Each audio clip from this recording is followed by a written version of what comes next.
আইয়ুহাল্লাযীনা আমানু সাল্লু আলাইহি ওয়া সাল্লিমু তাসলিমা।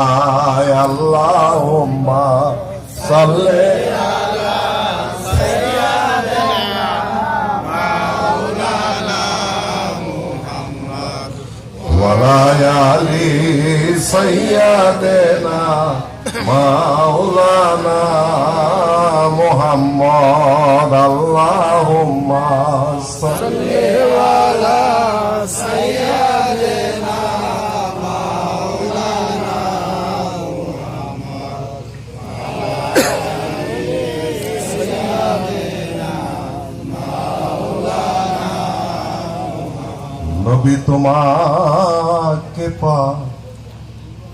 দিল যারা, ভয় নাই তাদের জীবনে। তোমাকে দিল যারা, ভয় নাই তাদের জীবনে। ভয় নাই তাদের কোন কালে, ভয় নাই তাদের কোন কালে, ভয় নাই তাদের মরণে। আল্লাহুম্মা সাল্লি আলা সাইয়্যিদিনা মাওলানা মুহাম্মদ ওয়া আলা আলি সাইয়্যিদিনা মাওলানা মুহাম্মদ। আল্লাহুম্মা সাল্লি আলা সাইয়্যিদিনা মাওলানা মুহাম্মদ ওয়া আলা আলি সাইয়্যিদিনা মাওলানা মুহাম্মদ। সমস্ত প্রশংসা সেই বিশ্বস্রষ্টা আল্লাহ রাব্বুল আলামিনের জন্য, যিনি কুল কায়নাত সৃষ্টি করেছেন। সেই বিশ্বস্রষ্টা আল্লাহ রাব্বুল আলামিন তার অপার মেহেরবান। তিনি আমাদেরকে আজ 28 মার্চ 14ই চৈত্র গাউসুল আজম পরিয়াবর পাক দরবার শরীফে আমাদেরকে উপস্থিত হওয়ার তৌফিক দান করেছেন। আমরা না চাইতেও আমাদের দ্বারা কয়েক মর্তবা দরুদ অলরেডি পাঠ করিয়ে নিয়েছেন। সেজন্য সেই বিশ্বস্রষ্টা আল্লাহ রাব্বুল আলামিনের দরবারে লাখো লাখো লাখো কোটি শুকরিয়া। বলেন আলহামদুলিল্লাহ। আলহামদুলিল্লাহ। আরেকটু আসতে বলেন আলহামদুলিল্লাহ। আলহামদুলিল্লাহ। আরেকটু আসতে বলেন আলহামদুলিল্লাহ। আসতে বললেই আমরা ফজিলত পাবো, জোরে বললে কিন্তু ফজিলত হবে না। কি বাজান? হ্যাঁ, কি বলে? আর যদি ক্ষুধা লাগে বলেন, খাওয়ান দিয়ে দিই। আল্লাহ এবং আল্লাহ রাসূলের প্রতি শুকরিয়াতে আমাদের এত অভাব কিসের? মনে হয় এটা আমরা যা প্রাপ্ত হব সে প্রাপ্তটা বকেয়া নাকি? যদি কারো বাড়িতে কেউ কামলা দেয়, বিকেলবেলা কি হাজিরাটা দিয়ে দেয়, এটা মনে হয় হাজিরা নগদ পাইতেছি না, তাই না? বাকি না তো নগদ যদি হয়, আল্লাহ আল্লাহ রাসূলের প্রতি শুকরিয়া আদায় করলে যদি সেটা নগদের উপর প্রাপ্ত হওয়া যায়, তাহলে এর চেয়ে তো বড় ফজিলত আর কিছুই নেই নাকি? আর আমরা যারা এখানে আসছি তারা মূলত ফজিলতের আশায় আসিনি। কি ফজিলতের আশায় আসছেন? হ্যাঁ, খুব ফজিলতের দরকার। হ্যাঁ, আমার 1 ইঞ্চি ফজিলতের দরকার নেই, কারণ যাদের সামনে উপস্থিত হয়েছি তারা যখন আমাকে দেখছে, আমি দেখতে পারি নাই, কিন্তু যিনারা এখানে শুয়ে আছেন তিনারা আমাদেরকে দেখতেছেন কিনা? যা আমরা তিনাদের এসকে এখানে আমরা যারা আসছি, যারা উপস্থিত আছি এবং যারা উপস্থিত হইতে পারি নাই, সবাইকেই দেখতেছেন না? এর চেয়ে তার কি পাওয়াতে চাই? আরো কিছু পাবার আছে না? আছে। তাহলে সেই আল্লাহ বা আল্লাহ রাসূলের প্রতি আমাদের সর্বসময় শুকরিয়ার ভিতরেই থাকতে হবে, কি জান, থাকতে হবে কিনা, কি পাইলাম কি পাইলাম না। আমার কথা একটু বাঁকা, আপনাদের কাছে বাঁকা মনে হইতে পারে না, কি, আমি হলাম বাস্তববাদী, বাস্তবের সাথে কথা বলি। আমরা যে দরবারে আজকে উপস্থিত হয়েছি, আমরা প্রত্যেকেই বিশ্বাস করি মনে প্রাণে যে এটা আওলাদের রাসূলের দরবার, কি বাজান, না বিশ্বাস হয় না? এই গাউসুল আজম বলিয়াবর দরবার 1757 খ্রিস্টাব্দে বঙ্গাব্দ 1757 খ্রিস্টাব্দে সেই আরব দেশ হতে কলাকোপা মাহেদেবপুরে আসেন। আমি কথাটা এই জন্য এখানে টানলাম অন্য প্রসঙ্গ না দিয়ে, কারণ আমরা এখানে উপস্থিত হয়েছি আওলাদের রাসূলের দরবারে, নাকি? এই আওলাদদের কিঞ্চিত কিছু আমরা অনেক জানি, অনেক শুনি, তোর মধ্যে অনেক কিছু বাকি থাকে, অজানা থাকে, থাকে কিনা।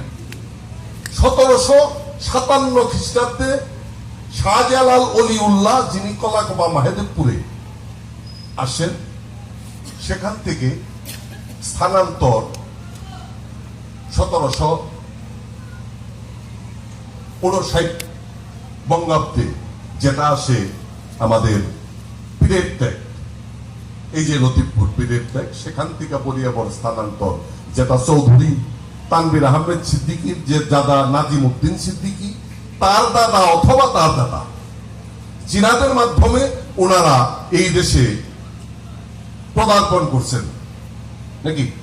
নদীর উপারে আমাদের যে পুরান বাড়ি, যেটা আমাদের পূর্বপুরুষ জিনারা আসেন,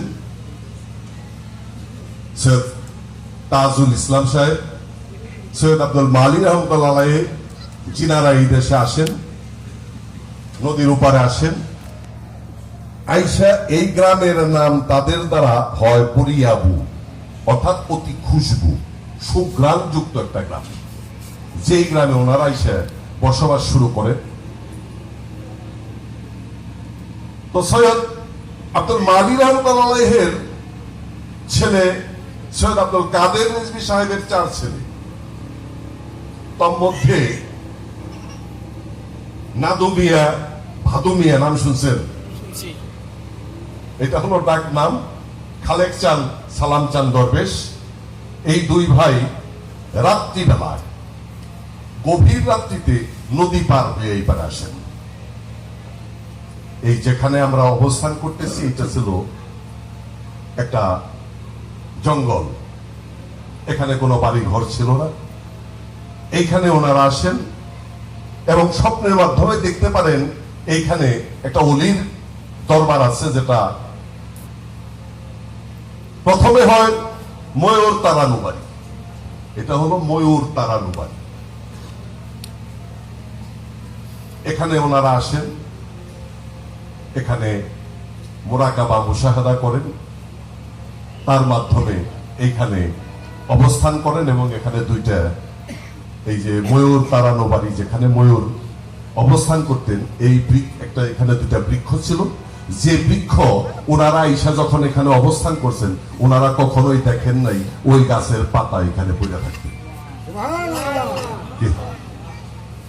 খেলাটা কার? আল্লাহ। দেখাইছেন কারা? অলিরা।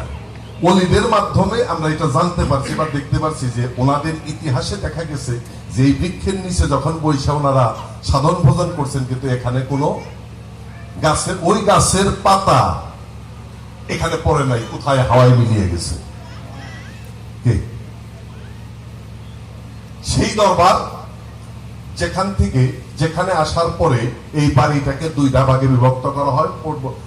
পূর্ব অংশটা হলো সৈয়দ খালেক চাঁদ রিজভী আমাদের এই তরফ, আর ওই সাইডটা হলো সৈয়দ সালাম চাঁদ রিজভী, মাঝখানে হলো ওই 2টা মাজার, ময়ূর শাহ মাজার, এটা হলো মাঝখানে। তার অবস্থানটা 2 পাশে 2 ভাই বিভক্ত হয়ে এখানে আসলেন। আইসা কি করলেন? এই দেশের মানুষ, অর্থাৎ এই উপমহাদেশের মানুষদেরকে ইসলামের পথে দীক্ষিত করার জন্য যিনারা এখানে আসছেন, তিনাদের আলোতে এই দেশটা আলোকিত হয়েছে। কি বাজার না অন্য কেউ আলোকিত করছে? তিনাদের মাধ্যমে এই অঞ্চলটা আলোকিত হয়েছে, তিনাদের মাধ্যমে এই দেশটা আলোকিত হয়েছে, তিনাদের মাধ্যমে এই দেশের মানুষ ইসলামে দীক্ষিত হয়েছে। ইসলামে দীক্ষিত হয়েছে তাদেরকে প্রাপ্ত হওয়ার জন্য। কি বাজার প্রাপ্ত হওয়ার জন্য কিনা যে পথটা আমাদেরকে দেখাইছে, আমরা কুলস মুক্ত হয়ে আমাদের মধ্য থেকে অহমিকা, হিংসা, নিন্দা, বড়াই বুজুর্গি যে জিনিসগুলো আমাদের মধ্যে এই দেহের মধ্যে আছে, আছে না? পঞ্চ আত্মা, পঞ্চরুহু, পঞ্চ অজুত, এই অজুত গুলাকে পরিশুদ্ধ করার জন্য, পরিশুদ্ধ হয়ে যেন আমি একজন সুন্দর মানুষ হইতে পারি। আমাদের উদ্দেশ্য কি? একটা সুন্দর মানুষ হওয়া, নাকি? এই যে আমরা যারা দরবারে আসছি, কেন আসছি? আমরা যেন মানুষ হইতে পারি, মানুষের মতো মানুষ হইতে পারি। মানুষ হইতে গেলে একজন মানুষের প্রয়োজন হয়। কি? একজন চোর একজন মানুষকে মানুষ করতে পারে না, একজন ডাকাইত একজন মানুষকে মানুষ করতে পারে না, একজন পরিশুদ্ধ মানুষ একজন অসৎ মানুষকে ভালো করতে পারে। কি? সেই তো আমরা আসছি এই গাউসুল আজম বরিয়াবর দরবারে। আমরা মনে করি আমরা যেখানে আসছি, যাদের কাছে আসছি, ওনারা পরিশুদ্ধ মানুষ। আমি পরিশুদ্ধ হইতে পারি নাই। আমাদের পাশে যারা শায়িত আছেন, তেনারা পরিশুদ্ধ মানুষ। এই পরিশুদ্ধ মানুষের সহচার্যে আমরা নিজেকে সুন্দর করার জন্য এই গাউসুল আজম বরিয়াবর দরবারে আসছি। সমস্ত কাজ, ব্যস্ততা, বিভিন্ন কিছু ভিতর দিয়ে এখানে আসছি। আমাদের প্রত্যেকটা মানুষেরই যত এবার করি, নামাজ, রোজা, হজ, যাকাত, বিভিন্ন তসবিহ, তাহলিল, ওই পাসান পাস, সুলতান আজগার, মুরাকাবা, মুশাহেদা, ছয় লতিফা, এই যত ইবাদত বন্দেগী করি না কেন, কি সবগুলোই তো ইবাদত। লতিফার চেয়ে এটা কি ইবাদত না? কাউকে জাগ্রত করার জন্য লতিফার প্রয়োজন হয়।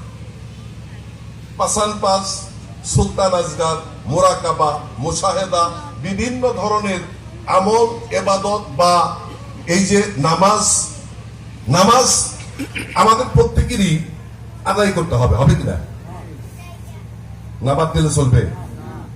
এখন নামাজের মধ্যে যে বিষয়গুলা, যে আকিমুস সালাতা লে যিকরি, সালাতকে ইয়াদ করো আমার ধ্যানের জন্য, এখানে আমার আল্লাহ এইভাবে বললেন। আবার বলছেন জাত সালাতু মেরাজুল মুমিনিন, মুমিনের জন্য মেরাজ হলো কি? সালাত।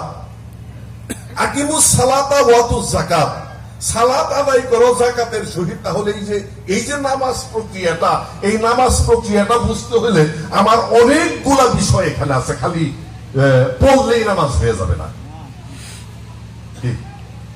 ওযু করলাম, মসজিদে গেলাম, সেজদা কটা দিয়ে বাইরে আসলাম, আমি নামাজি, নামাজদার, কি হবে? হবে না। তাহলে এই যে বিষয়টা এখানে, জাকিমুস সালাতা লে যিকরি, সালাতকে ইয়াদ করো আমার ধ্যানের জন্য। কার ধ্যান? মাওলার ধ্যান। as-সালাতু মেরাজুল মুমিনিন, আবার প্রত্যেক ওয়াক্তের নামাজের মধ্যে দর্শন হইতে হবে। দর্শন হইতে হবে কিনা? কার দর্শন হইতে হবে? আল্লাহর দর্শন। আমি তো আল্লাহকে দেখি নাই। কি দেখছেন? আল্লাহ কি কালা, না ধলা, না বেকা, না তেরা?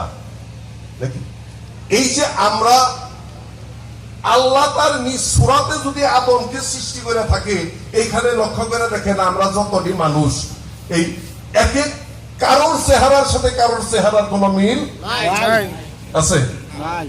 এক একজনের চেহারা এক এক রকম, একজন কালা, একজন সাদা, একজন ধলা, একজন গোলাপি, বিভিন্ন কালার। তাহলে আমার আল্লাহ তো সব কালারই। না আল্লাহ সাদা, কালা, সব কালারই আল্লাহর কালার। তাহলে আমরা আল্লাহকে দেখি নাই না, দেখছি? দেখেন নাই? সাবধানে কথা বলল অঞ্চল ওই পাশার মধ্যে ম্যাচ দিয়ে আগুন ধরে দিব। আমার দয়াল বলছে যে যখন মানুষ এসকে বেহাল হয়ে যায় তখন তার পিঠে প্যারাক লাগিয়ে হাতুর দিয়ে বাড়ি মারো। এই হাতুর দিয়ে বাড়ি দিলার পরে যদি তার জ্ঞান ফিরে আসে তাহলে সে হালতে নাই।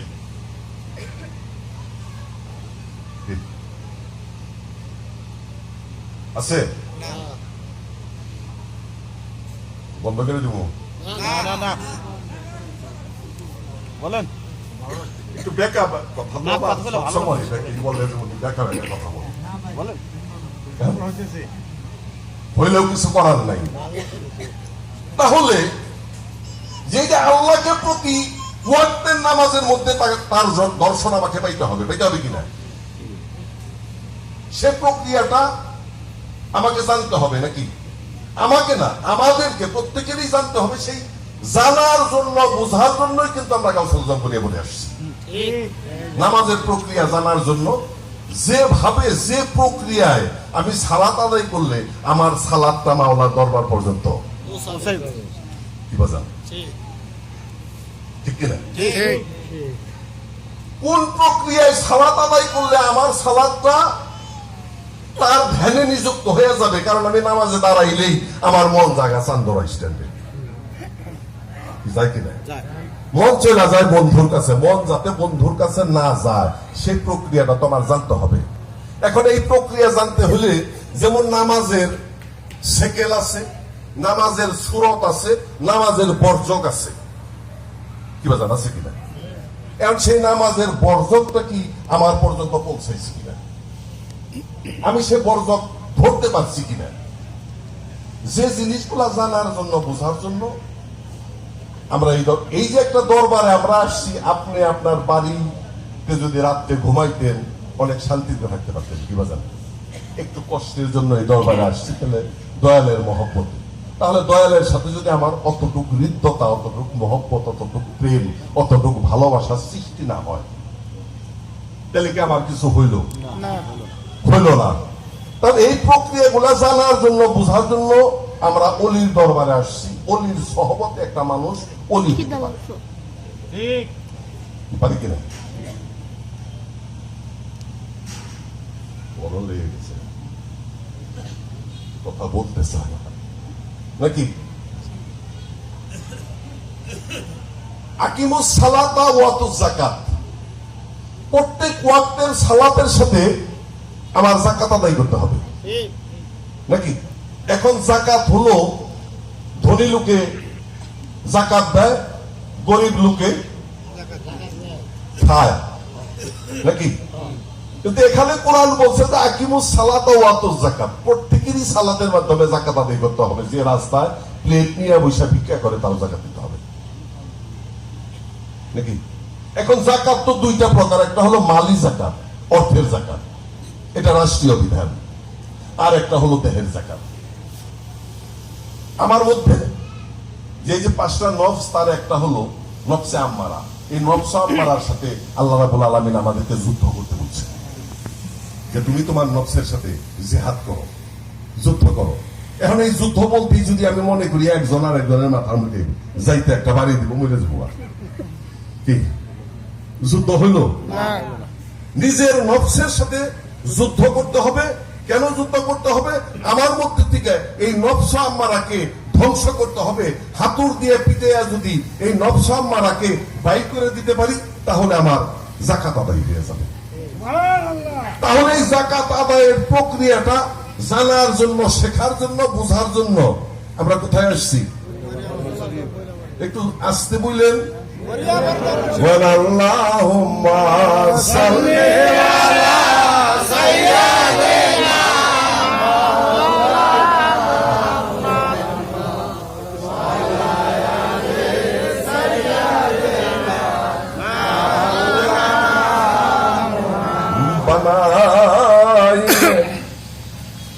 खुदा ताला নূরে আরশি নূরে আলা বানাইলেন খোদা তাআলা, নূরে আরশি নূরে আলা করিলেন জগত জালা, করিলেন সাল্লেওয়ালা মুহাম্মদ আল্লাহুম্মা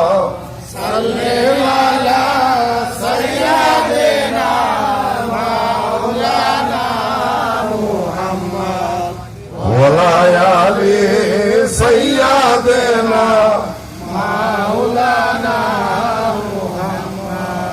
আমরা যারা এই দরবারে আশেকান জাকেরান, যারা অলিদেরকে ভালোবাসি, যারা আমার দয়ালকে ভালোবাসি, যান অলিরা কি বইরা যায়?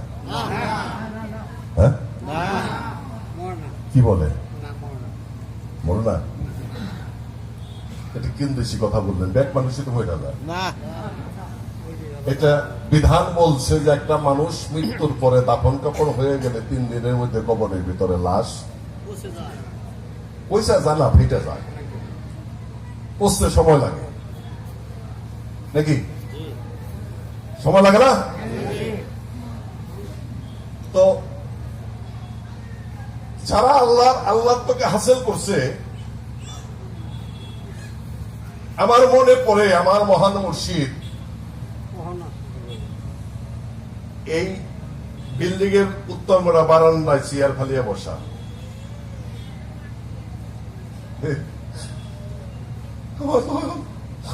ওইখানে বসে থাকে, বাড়িতে আসলে পরে চাইলেই দেখি বাবা ওখানে বসা। আজকে 9 বছর ওই বারান্দা খালি।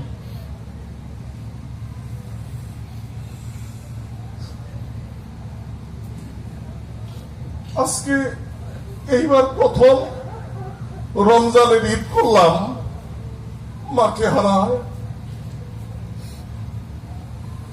আজকে এমন একটা অবস্থায় আছি যে আমরা সবাই এতিম হয়ে গেছি। বাবাও চলে গেল, অকুল সাগরে ভাসিয়ে দিয়ে আমার মাও চলে গেল। তো ওই বারান্দায় বাবায় বসা,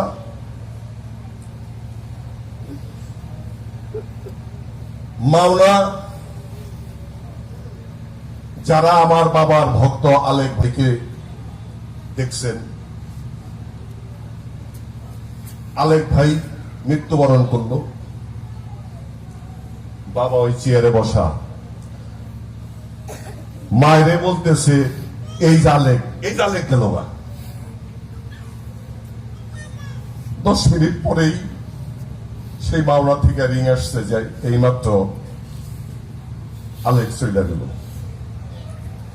তাহলে যিনি আমার মহান মুর্শিদ তিনি এখানে বৈশা বৈশা দেখতেছে জালেক,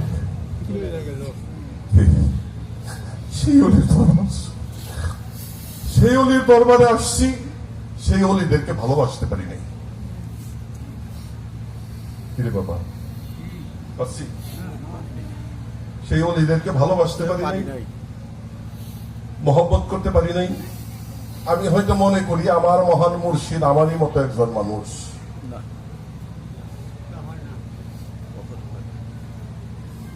বাবা চলে গেল 8 মাস। 8 মাস পরে মা রিং দিছে, রমজান মাস, 21 রোজা। মা রিং দিচ্ছে যে কই, আমি তো বাসায় ঢাকা, আমি তখন ঢাকা থাকি। কয় রাত্রে প্রচুর বৃষ্টি হয়েছে, তোমার বাবার কবরটা একটু ভেঙে গেছে। আমি পরে রিং দিলাম যে মা রিং দিছে এরকম খবর পেলাম। কয় আমারও দিছে। আমি তো চলো রওনা হইলাম জাহাঙ্গীরনগর ইউনিভার্সিটির এইখানে এসে আমি ইফতার করলাম, একটু রাত্রি হোক তারপরে বাড়ি যাই। রাত্রি বাড়ি আসলাম, তারাবির নামাজ টামাজ শেষ হয়ে যখন সমস্ত লোকজন চলে গেল, পরে আসলাম। আইসা দেখি যে অবস্থায় রাখছি সেই অবস্থায় আছে, হাত নরম, পা নরম। সুবহানাল্লাহ, সুবহানাল্লাহ। সেই অলির দরবারে এসে বসছি। অলিদেরকে পাওয়ার জন্য আমরা প্রত্যেকেই এখানে আসছি যে আমাদের সেই অন্তিম সময় যেন আমার মহান মুর্শিদকে আমাদের পাশে পাই এবং আমার জানটা যেন তার দ্বারাই, অন্য কোন আজরাইল দেখতে, অন্য কোন আজরাইল দেখতে চাই না। তো রাত্রি অনেক হইতেছে, শেষের দিকে চলে যাব নাকি?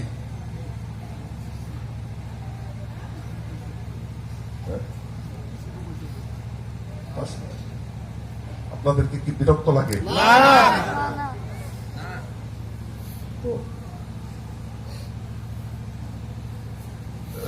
যে কারণে আমরা যদি এভাবে ভাবি যে আমি সাধারণ একটা অলির দরবারে আসছি, আমি আজকে কোরআন হাদিসের দিকে যাইতেছি না, ওইদিকে যাব না।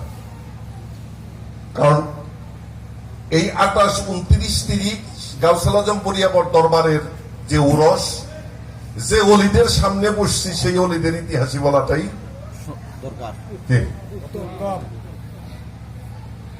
কারণ এই কথার ভিতর দিয়ে যদি আমাদের জীবনে কিঞ্চিত পরিবর্তন আসে, তাহলে আমরা কি লাভবান কিনা? হ্যাঁ, কারণ আমাদের মধ্যে যেন সেই অলিদের প্রতি একটা মহব্বত, একটা ভালোবাসা থাকে, যাতে আমরা অলিদের প্রাপ্ত হইতে পারি। কি বলেন? আমরা যেন অলিদের প্রাপ্ত হইতে পারি, অলিদের সহবতে থেকে আমাদের এই দেহটাকে যেন সুন্দর করতে পারি। আমরা যেন প্রত্যেকেই সুন্দর হইতে পারি, পরিশুদ্ধ হইতে পারি, এবং আমাদের মর্শেদের প্রত্যেকটা আদেশ, প্রত্যেকটা নির্দেশ, কি কষ্ট করে আসলাম দয়ালের নির্দেশ পালন করলাম না, কষ্ট করে আসলাম দয়াল যে কথাটা আমাকে বললো সেই কথাটা শুনলাম না, তাহলে তো দয়ালকে ভালোবাসা হইল না, নাকি? হইল না। আমাদের ভালোবাসতে হবে দয়ালকে এই জন্যই যে দয়ালের মাধ্যমে আমরা কি রাসূল প্রাপ্ত হব। যিনি রাসূলকে পাইলেন তার কি আর আল্লাহ পাওয়ার বাকি রইল? না, রাসূলকে পাইলে তার আল্লাহ পাওয়ার বাকি হলো না, থাকে না। কারণ রাসূলকে ভালোবাসি আল্লাহকে পাওয়া যাবে। আর রাসূলকে ভালোবাসতে হলে আমাকে কোথায় যেতে হবে? আওলাদে রাসূলের কাছে। খালি বায়াত হইতেই হবে না, হইলেই হবে না, সেটা আওলাদে রাসূলের কাছে হইতে হবে, যেখানে রাসূলের আওলাদ আছে, যেখানে আল্লাহ রাসূলের ব্লাড আছে, তাদের কাছে নিজেদেরকে সমর্পিত করতে হবে। এখন এই সমর্পণ বলতে মুখে মুখে বলি সমর্পণ, কিন্তু হয় না, কারণ আমি সমর্পিত না। সমর্পিত যদি হই, যদি আমার মহান মুর্শিদ বলে এখন রাত্রি পেলে রাত্রি, আজ থেকে ধরেন প্রায় আরো 100 বছর আগের কথা, নাইরাকুন্ডু, এটা ধামরাই থানা, সাহেবদি ফকির খালেক চাঁদ দরবেশের ভক্ত। এখানে যে আলোচনা শুরু করছি আমি খালেক চাঁদ দরবেশ দিয়ে, এই বাড়িটা যেখানে আমরা দাঁড়িয়ে আছি, যেখানে আপনারা বসে আছেন, এটা কালেকশন দরবেশের কি ঠিকানা, তার বাড়ি সেটা বলি না, তার বাড়ি কোথায় সে সন্ধান আমি করতে পারি নাই, আমি ওই পর্যন্ত যাইতে পারি নাই। ব্যাপারছি এইটাই তার ঠিকানা ছিল। সাহেবদি ফকিরে এই বাড়িতে একজন মহিলা মারা গেছিল, উত্তরে বিদায় ঘর রাত্রিবেলা যাপন কাপন করতে কিভাবে সম্ভব না তখনকার সময়। তো ওই মহিলা ঘরে রাইখে এখন তার সাথে থাকবে কি সাহেবদি ফকির। একটা লাশ নিয়ে একা শুয়ে আছে, পারবেন? হ্যাঁ, কি হয়েছে? কি ভূত হয়ে গেছে? ভূত হয় নাই, কিন্তু আমাদের মধ্যে একটা ভূত সৃষ্টি হয়েছে, বুঝছি কিনা? আমাদের ভিতরে একটা ভূত সৃষ্টি হয়েছে, যে ভূতটাকে আমরা তাড়াইতে পারি নাই, নাকি?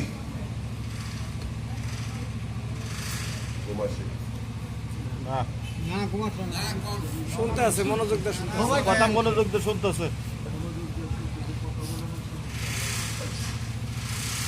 তাহলে আমরা দয়ালের নির্দেশ মানি না, না মানি? কিরকম মানি? ওই যে আমি আগুন ধরিয়ে দেবো ম্যাচ দিয়ে, তারপরে দেবো যে মানি কতটুকু, নাকি? সাহিত্যিক ফকির ওই ঘরে দিয়ে দিচ্ছে, সাহিত্যিক ভাগ লাশ দিয়ে শুয়ে দিচ্ছে। পারবেন? পারুম না। কেন পারুম না? আমার মধ্যে একটা ভূত সৃষ্টি হয়েছে, আমি সেই ভূতকে সরাইতে পারি নাই, কারণ ওই যে আমি নিজেকে সমর্পিত করতে পারি নাই। যদি সমর্পিত করতে পারতাম তাহলে ওই ভূত আমার মধ্যে সৃষ্টি হইতো না, হইতো হইতো না। রাত্রি প্রায় 2:30-3টা সাহিত্যিক ফকিরের একটু পায়খানার ব্যাগ এখান দিয়ে হাইতে একবারে নদীর পাড়ে চলে গেছে, চলে যে বাথরুম টাথরুম করে ওজু টুজু করে যে কেবল ঘরের দরজা ধাক্কা দিয়েছে, দেখে লাশ বাকিতে উঠে।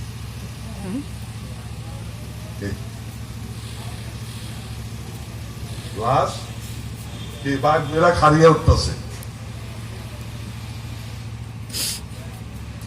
একটা সিক করে দিবেন না? হ্যাঁ, সিক করতে মজা দেবো গা। সাতটি ভোগের খালে গলায় সব লাশ শুয়ে পড়লো, সাতটি ভোগ কিনে দিয়ে শুয়ে দিল, কারণ সাতটি ভোগের অর্ডার করা হয়েছে ওটার সাথে থাকার জন্য। এই রকম কি আমি আমাকে সমর্পিত করছি কিনা? এই রকম কি আমাকে বিক্রি করছি কিনা? আমার মুখে মুখে বিক্রি হয়ে গেছে। দয়ালের কাছে বায়াত হয়ে গেছি, অমুক দরবারে বায়াত হয়ে গেছি, এখন থেকে দয়াল যা করব তাই এখন বর্ষণে যদি 3বারের জায়গায় 4বার দয়াল তার বাড়িতে যা কয়, দয়াল তো ঘন ঘন হাদুর লড়ে একটু পিছাইলে হইল না। কারণ যিনি দয়ালগিরি করে, আমরা একটা জিনিস বুঝি না, এটা শুনছি আমাদের মুরব্বী যারা ছিলেন যে 40 দিনের ভিতরে সর্বনিম্ন 41 দিনের ভিতরে যদি দয়ালের সাথে ভক্তের দেখা না হয় তাহলে সে ভক্ত খাতা হইতে খারিজ হয়ে যায়। আমরা কিছু আছি এই সত্যি আর এই সত্যি।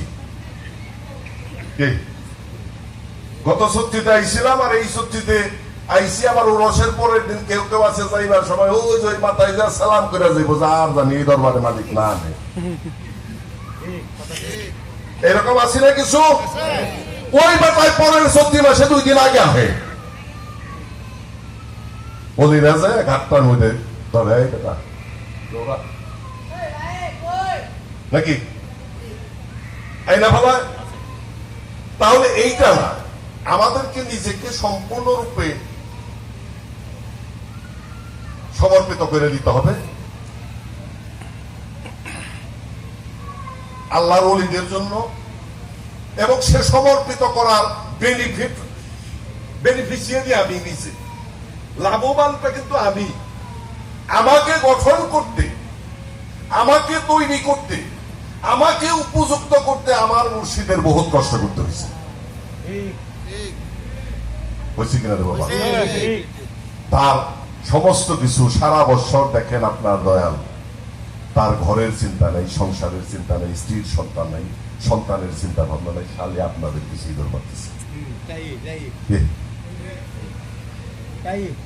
আমাদেরকে গঠন করার জন্য আমার মহান মুর্শিদ আমাদের পিছনে সারাটি বৎসর সময় ক্ষেপণ করছে, তার বিনিময়ে আমরা মানুষ হতে পারলাম না। বললাম এইভাবে আসেন আল্লাহর নবী, নূরের নবী গো, আপনি নবী আমার জীবনের জীবন। আল্লাহর নবী, নূরের নবী গো, আপনি নবী আমার জীবনের জীবন। আপনি রাহমাতুল লিল আলামিন, আপনি পাপী উম্মতের জামিন, গুনাহগার উম্মতের আপনি আপনজন। আল্লাহর নবী, নূরের নবী গো, আপনি নবী আমার জীবনের জীবন। আল্লাহর নবী, বলেন আপনি নবী আমার জীবনের জীবন। আপনি আমার জীবন সাথী, অন্ধকার কবরের বাতি, আপনি আমার নিধনে আর ধন। আপনি নবী আমার জীবন সাথী, অন্ধকার কবরের বাতি, আপনি নবী আমার নিধনে আর ধন। আপনি রাহমাতুল লিল আলামিন, পাপী উম্মতের জামিন, গুনাহগার উম্মতের আপনি আপনজন। আল্লাহর নবী, নূরের নবী গো, আপনি নবী আমার জীবনের জীবন। আল্লাহর নবী, নূরের নবী গো, আপনি নবী আমার জীবনের জীবন। থেকে আপনার মাঝে যা পাগল হলো বিবি খাদিজায়, সফিয়া দিলেন জীবন আর যৌবন। দেখে আপনার মাঝে যা পাগল হলো বিবি খাদিজায়, সফিয়া দিলেন জীবন আর যৌবন। ওরে ধন দৌলত যাহা ছিল চরণে সব ফেলিল, আপনাকে বানাইল আপনার আপন। আল্লাহর নবী, নূরের নবী গো, আপনি নবী আমার জীবনের জীবন।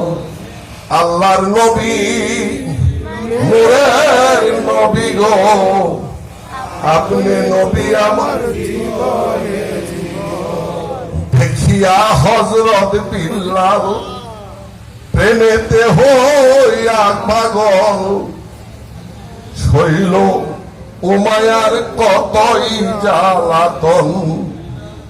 দেখিয়া হযরত বিল্লাল প্রেমেতে হইয়া পাগল, শৈল উমায়ার কতই জ্বালাতন। ওরে দেখে তার প্রেম ভক্তি, বিল্লালকে দিলেন মুক্তি। দেখিয়া তার প্রেম ভক্তি, বিল্লালকে দিলেন মুক্তি। বানাইলেন তারে আপনার আপন। আল্লাহর নবী, নূরের নবী গো, আপনি নবী আমার জীবনের জীবন।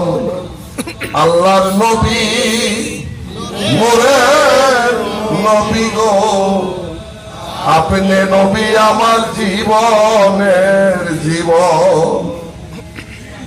তো এই রকম যদি এই যে হযরত বিল্লাল আল্লাহ নবীকে ভালোবাসছে, কি ভালোবাসাটা কি কম ছিল? আল্লাহ নবী যখন মেরাজে চলে গেলেন, সেই মেরাজের মধ্যে একটু পদধূলি,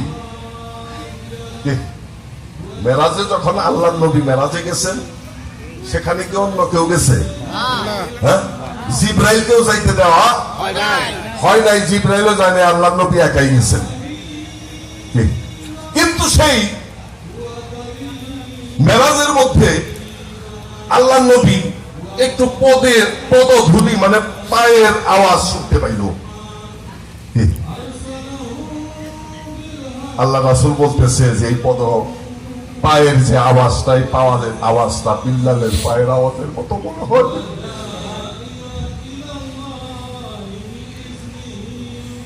বিল্লালের পায়ের আওয়াজের মতো মনে হয় যে এটা বিল্লালের পায়ের আওয়াজ, তাহলে তো অবশ্যই সেটা বিল্লালই গেছে নাকি? বিল্লাল যায় নাই, বিল্লালের নিচে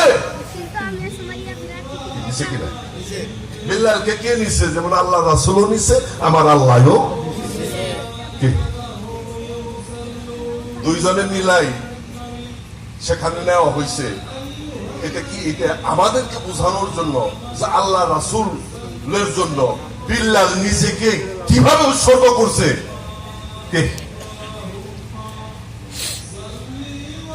কারণ বিল্লাল যে আযান দিতেন, সেই আল্লাহ আযান আল্লাহর কাছে এতই মধুর ছিল, এতই ভালো, আমার আল্লাহ বিল্লালকে বাসত। তদ্রূপ যদি আমরা আমাদের মহান মুর্শিদকে ভালোবাসি, তাহলে আমার দয়াল আমাকে ভালো বাসবে কিনা? বাসবে না? আজ থেকে কয়েকদিন আগে আপনারা এখানে যারা বসা আছেন, অনেকেই চিনেন আমার বাবার ভক্ত আজিজ ব্যাপারী। আজিজ ব্যাপারী চিনেন না অনেকেই? হঠাৎ করে কয়দিন আগে তার মাওলার তাকে সারা দিয়ে তার দেশে চলে গেছে, আপন দেশে নাকি? একবার বলছিল, ভাই আপনারা চারটা ভাই আমার দরবারের চারটা নক্ষত্র, আমি যদি মৃত্যুবরণ করি, চারটা ভাই কি আমাদের এখানে বাড়িতে আসবেন না? এটা ব্যাপারীর একটা চাওয়া ছিল, ব্যাপারীর একটা দাবি ছিল। সে দাবিটা এতই প্রখর ছিল যে আমরা যতটুকু দেখছি যে ব্যাপারী তার মুর্শিদ বিনে অন্য কোনো কিছুই বুঝে নাই। তো যাই হোক, তার চাওয়া মনে হয় আমার মহান মুর্শিদ কবুল করছিল, যে কারণে আমরা চার ভাই আজিজ ব্যাপারীর জানাজায় শরীক হয়েছিলাম। তাহলে এটা তার যে আকুতি, তার মুর্শিদের কাছে তার যে আকুতি ছিল, সে আকুতির প্রতিফলন আমার দয়াল ঘটাইছে আমাদেরকে সবাইকে সেখানে উপস্থিত করিয়া। অতএব আমি কথা আর লম্বা করব না। বিষয়টা এখানেই যে আমরা যদি আমার দয়ালের জন্য যদি আমি গিরু পানিতে নামি, তাহলে আমার দয়াল আমার জন্য কমর পানিতে নামবে। আমি যদি কমর পানিতে নামি, তাহলে আমার দয়াল গলা পানিতে নামবে। অতএব আমরা প্রত্যেকেই যেন দয়াল প্রেমী হই, প্রত্যেকেই যেন এই গাউসুল আজম বলিয়াবর দরবারের প্রতি আমাদের যে অগাধ প্রেম, বিশ্বাস, ভালোবাসা, এইটার থেকে যেন আমরা কখনোই বিচ্যুত না হই।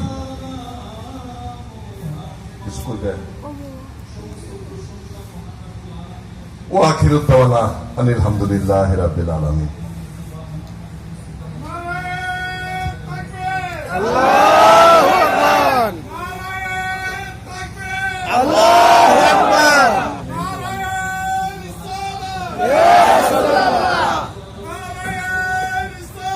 ইয়া রাসূলুল্লাহ। জিন্দাবাদ, জিন্দাবাদ, জিন্দাবাদ, জিন্দাবাদ, জিন্দাবাদ, জিন্দাবাদ।